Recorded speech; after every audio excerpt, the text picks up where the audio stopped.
understanding sa pamamagitan ng message na ito, especially after the opening the seals. Maraming presuming. Akala natin pag sinabing heaven, yun na yung tinitingnan natin. Hindi talaga ganoon. And then may mga kwento, yung mga nanay, mga nasa langit, ganito, hindi ganoon. Sabi dito ng prophet, I do not think that heaven is a place that my mother used to tell me about. Yung kwento sa kanya ng kanyang nanay tungkol sa langit. Hindi ganoon pala.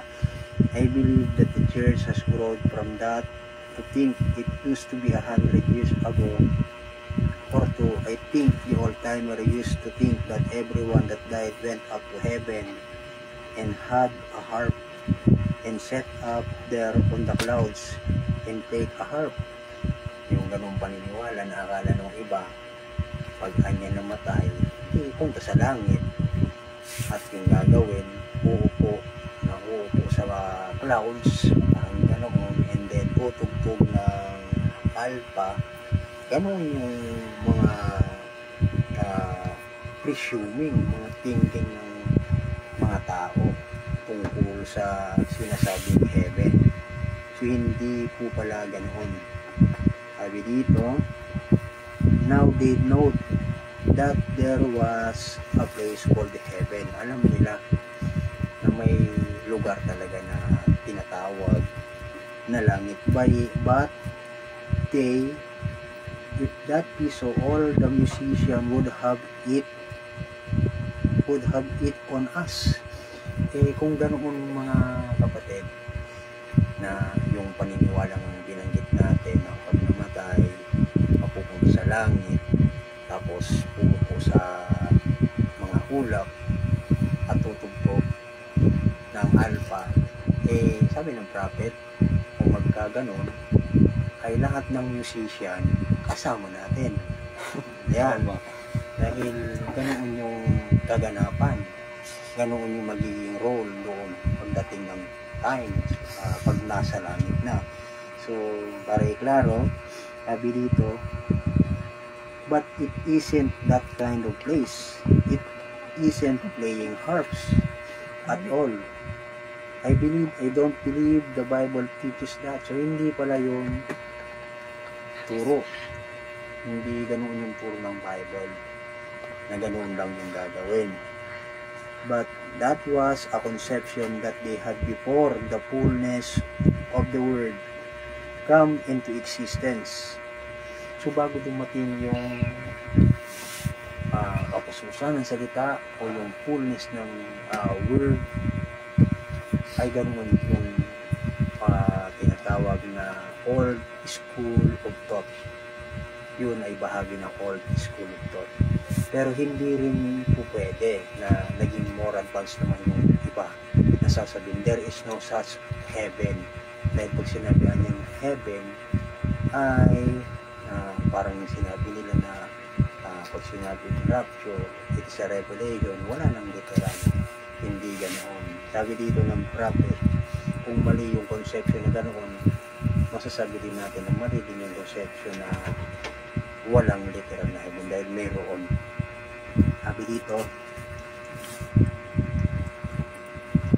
after the 7 seals that was promised to us in this age, that we then understand. So, napakahalaga talaga ng opening ng seals. Hindi lang nalaman natin yung present truth, so nagbigay ng linaw ng buong bagay, even in the future. So, yung message po pala, both past, present, and future. Tamang balanse, kasama yun sa tinatawag na present truth na dinala sa atin sa pamamagitan ng pagbubukas ng selyo or opening the seals. Kaya pag sinabi mo na wala ng future dahil you have already it sa pamamagitan ng pagtanggap mo kay Kristo, dahil si Kristo ang lahat, mali-mali.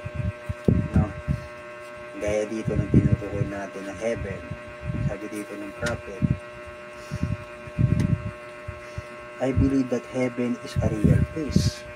Totoong lugar pala itong langit. Just the same as this is a real place. So, inahalin tulad sa ganitong kalagayan. Hindi ko sinasabi na ganito mismo nga.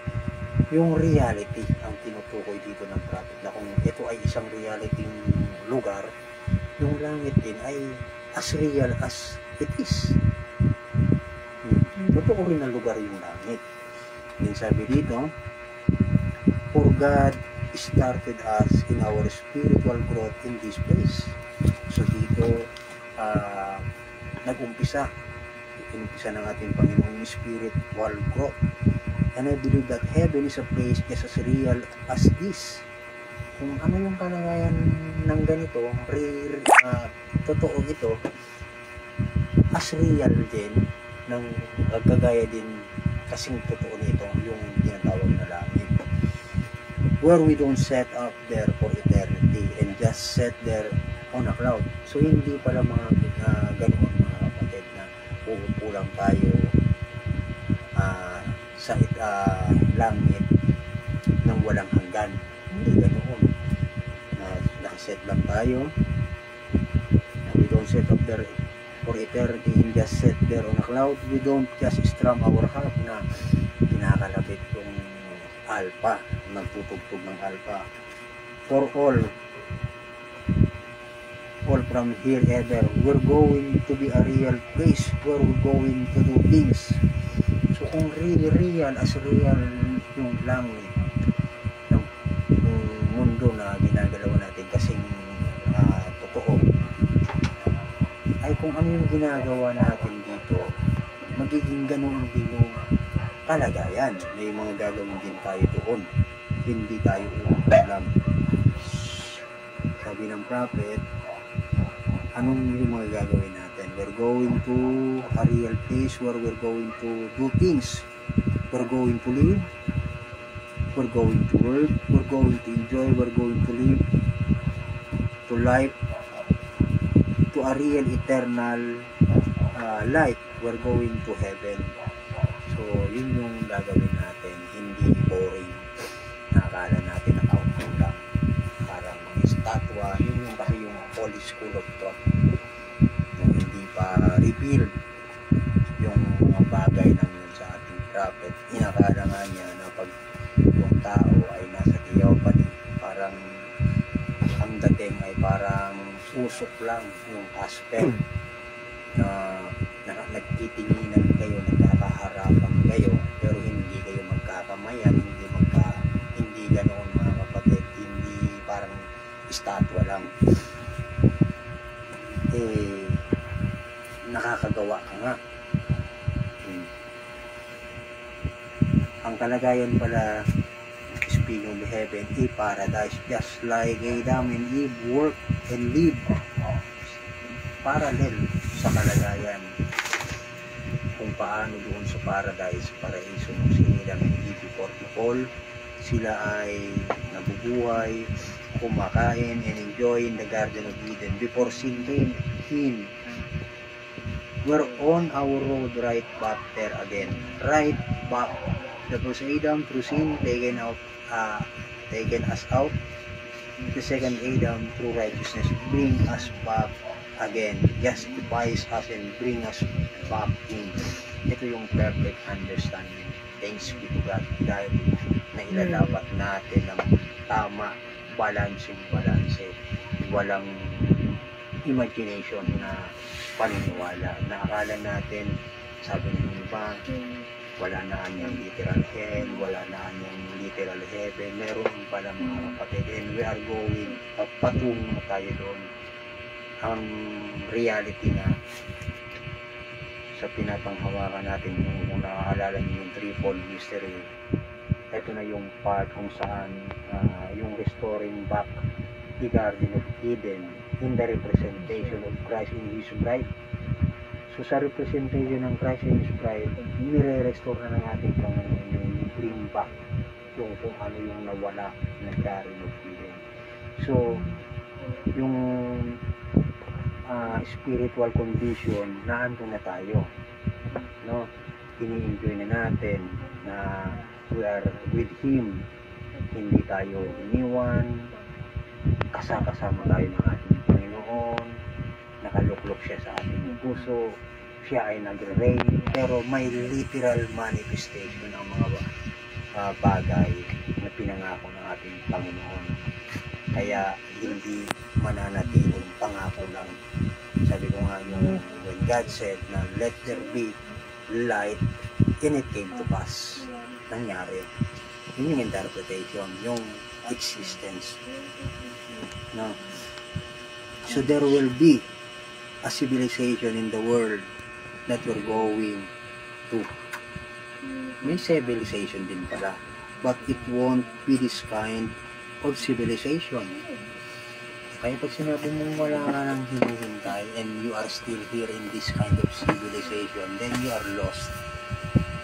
Ito yung great comparison, matinding pagko-compare. Anong klaseng civilization meron yung kalagayan natin? Sabi dito, for in this civilization, we have sickness. No, tama. Mayroon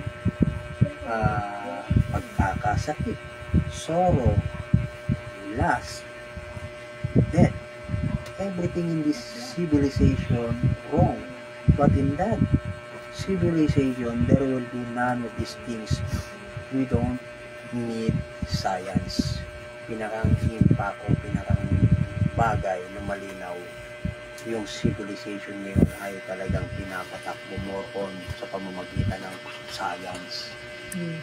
So yung pinangako sa atin, wala na yung mga bagay na ganoon.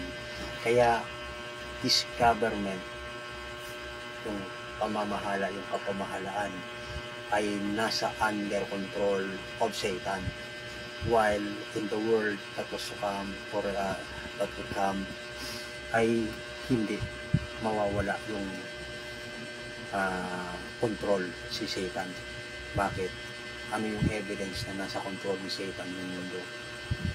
One time after ng fasting ni Jesus, diba, si Satan dinala, nagkaroon ng temptation. Si Jesus tinempt ni Satan, at yung ending, bigyan mo, yung ending, yung last, yung schemes ni Satan, yung pandaraya. Sabi ni Satan sa ating Panginoon, nakikita mo ba ano ito? Ang lahat ng nakikita mo ay akin.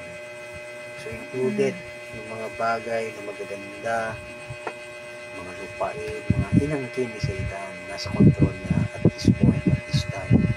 So although alam natin yung perfect time na ito ay babalik, pero pa sa kasalukuyan. So yung civilization na inaasam natin ay hindi sa ganitong kalagayan.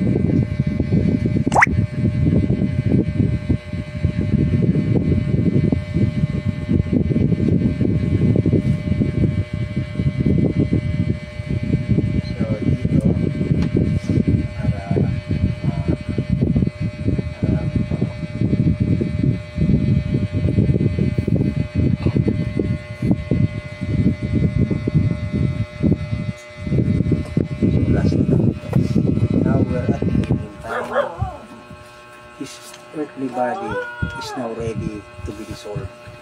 So wala nang promise, wala nang ibang pupuntahan. Itong kalagayan natin, patungo tayo sa sinasabi ng prophet. We're preparing to enter into the heavenly. We now feel the strange call of God to go to this great Eden. So tumatawag ng ating Panginoon yung strange call. Para pabalik sa ganung kalagayan. And before we can be born here, our little bodies cried for something that had to be provided, and we'd be an afflicted child here if it wasn't. God has no affliction up there. So kung anong kalagayan, kung afflicted tayo dito, doon wala na. They are everyone perfectly lined up. The bride just is exactly like the groom was. The word manifested in its season, God grant. So, kung ano yung manifestation dati ng ating Panginoon, we are exactly manifesting as the bride of Christ. minamanifest natin ang ating bridegroom sa ating kapanahunan. So, ang mga bagay na ito, hopefully, makita ng makapagbigay sa atin, mas lalo pang maintindihan ng sa ganoon yung pag-i-enjoy sa message. Wala nang ibang makikita yung promise ng ating Panginoon. Dahil kung wala ang mga ganitong pangako ng ating Panginoon, anong saysay ng ating pamumuhay na ganito yung kalagayan?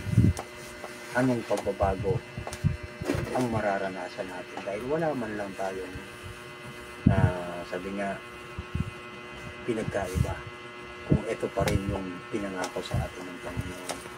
Pero ang ating pinaglilingkuran ng Panginoon Diyos ay totoo ang buhay.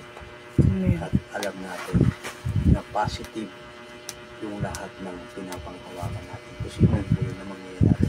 Hindi tayo umaasa sa wala. Kung yung iba ay ginawa na lang itong alamat para sa kanila. So, God bless us all.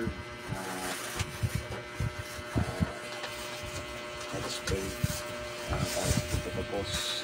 Lord God, sa muli, tapos kami nagpapasalamat sa kapilang biyaya at pagpapala mo, sa kalakasan, ng pagabay, sa wisdom na binibigay mo sa amin para makontrol, mapuntaan ang aming pinagdadaanan, mapagtagumpayan ang lahat ng mga bagay na binibigay na pagsubok ng kalaban.